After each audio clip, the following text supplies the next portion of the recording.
There are more than 1,000 registered nonprofits alone in Washington County, and they all have a better chance of fulfilling their missions thanks to one local group. So glad you're with us on Comcast Newsmakers. I'm Ken Ackerman.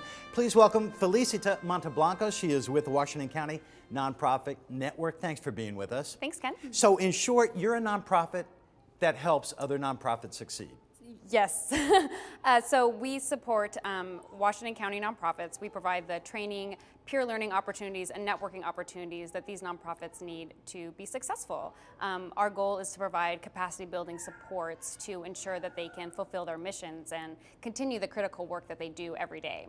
Now, it's not that many of them don't know what they're doing. It's just that some of them, they have to wear many different hats within their organization. Exactly. And so many of the staff at these small nonprofits, they are the chief financial officer, they are the secretary, and they're the volunteer manager. So we want to make sure with all those different hats that they can pull out all the tricks they need to make sure they can do their job.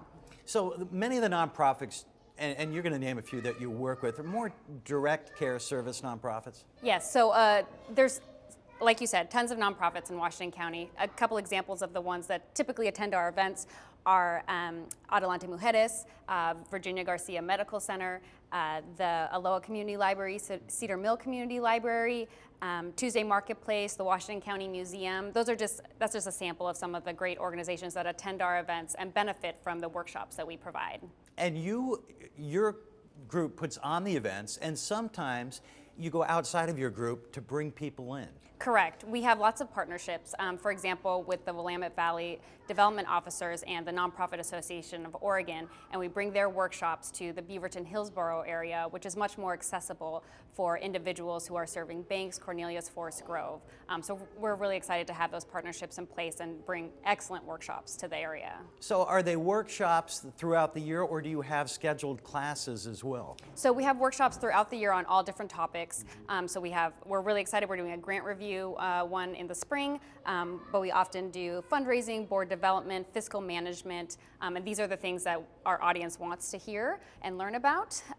There's a calendar up on our website of our events for the year, but we're also always excited to learn about new things that are coming up and are always looking for new opportunities. Mm-hmm. Now, you also have a big event each year called a Funders Breakfast. Tell me what goes on during your Funders Breakfast. Yes, so that's our biggest event of the year, and what's really exciting is we bring together funders from throughout the region with nonprofits serving Washington County, and it's a great opportunity for nonprofits to see if the funding priorities of a particular organization align with the work that the nonprofit is trying to do. And so it's very an efficient use of time and, for both parties to talk, figure out, okay, you know, if one organization is looking to help in the alleviation of hunger, whereas this nonprofit is working on that issue as well, they may be a great fit and there may be a potential opportunity for partnership and or financial contributions.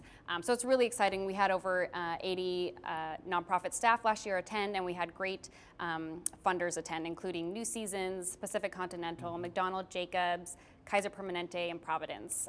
All there willing to talk to our wonderful nonprofit staff. You know, I would imagine with 80 different organizations attending and thousands in Washington County that you often find collaborations and partnerships between them. Oh, absolutely. There's lots of collaboration happening in Washington County. It's very exciting. I think that there's always a dialogue, and people are, you know, it's a big community in terms of size, but it still feels small. And I think that we're all constantly talking to each other and finding out how we can be more impactful with the work that we do with limited resources. Thank you so much. A lot of great information, Felicita, and we appreciate you joining us on Comcast Newsmakers, and thank you for being here as well. I'm Ken Ackerman. Make it a great day.